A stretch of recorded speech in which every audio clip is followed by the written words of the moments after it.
मेरा एक दोस्त अभिषेक क्रिकेट के लिए इतना पैशनेट है कि वो हर मैच में अपनी टीम को जीत दिलाने की कोशिश करता है। लेकिन हमारे सो कॉल्ड एजुकेशन सिस्टम में स्टडीज के अलावा स्टूडेंट्स को और कुछ करने की परमिशन ही नहीं मिलती। मेरा दोस्त अभिषेक एक ब्रिलियंट स्टूडेंट नहीं है, लेकिन जो उसके पैशन में है वो क्रिकेट में है। उसके मार्क्स से पासिंग मार्क्स से थोड़े ही ऊपर आते हैं, लेकिन जब भी कॉलेज में पीटीएम होती है तो टीचर्स उसके पेरेंट्स से यही कंप्लेन करते हैं कि उसका फ्यूचर अनसर्टेन है और वो अपनी लाइफ में कुछ भी नहीं कर पाएगा। ये बात सिर्फ मेरे दोस्त की नहीं बल्कि हर इंडियन टीनेजर की यही कहानी है। चलो अपनी लाइफ का फ्लैशबैक में चलते हैं।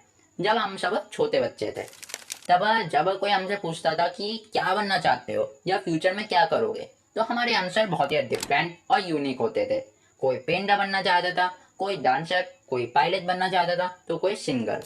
लेकिन जैसे जैसे हम बड़े होते गए, हमारे ड्रीम्स लोगों के द्वारा डिजाइन किए गए बहुत से जमे फिट कर दिए गए। और फिर जब एक टीनेजर से ये सवाल दोबारा पूछा जाता है कि वो अपनी लाइफ में क्या करना चाहता है, तो जवाब काफी लिमिटेड होते हैं। किसी को इंजीनियर बनना है, किसी को डॉक्टर या किसी को सिविल सर्विसेज में जाना है। इसी तरह देश के लाखों बच्चों का फ्यूचर डिसाइड होता है। आज जब हम साइंस और टेक्नोलॉजी के फील्ड में 2030 में जी रहे हैं, हम अभी भी स्कूलों के मामले में उसी घिसे पुते पुराने रास्ते पर चल रहे हैं, जिसमें हमारे पास बहुत ही लिमिटेड ऑप्शंस होते हैं और हमें कोई भी नई चीज़ नहीं सिखाई जाती है। कल बड़ी बड़ी कंपनीज ऐसे लोगों को हायर करना चाहती हैं जो यहाँ पर science, engineering, AI development, prompt engineer, digital marketing जैसे स्किल्स रखता हो। लेकिन हम अभी भी सिर्फ इंजीनियर, डॉक्टर और सिविल सर्विसेज तक ही अटके हुए हैं। देश को आज स्किल्ड यंगस्टर्स की ज़रूरत है और सबका थॉट प्रोसेस बदलने की ज़रूरत है। यही नहीं, अगर एक एवरेज स्टूडेंट स्टडी में सिर्फ पासिंग मार्क्स लाता है तो उसको यही कहा जाता है कि 95 से कम परसेंट वाले बच्चों को कोई फ्यूचर नहीं है। और फिर यहीं से ही शुरू होता है सोशल प्रेशर। अगर कोई स्टूडेंट स्टडी के अलावा फोटोग्राफर बनना चाहता है तो उसको ये कहकर दबा दिया जाता है कि इसमें बहुत रिस्क है।